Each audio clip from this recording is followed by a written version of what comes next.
రాదురా ఏ విజయం నీ కోసం నా కోసం, ఎటుపోదురా నువ్వు చేసిన కష్టం ఎప్పటికైనా సొంతం.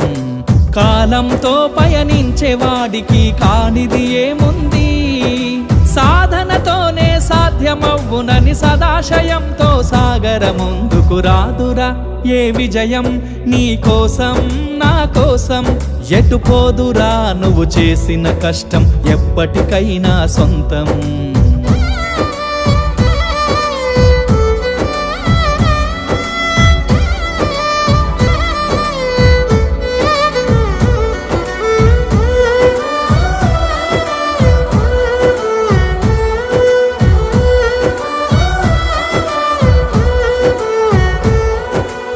ఆకాశంలో అలలాగా పోయే ఆ పక్షులనే చూడు, అనుకున్న గమ్యమెంతున్న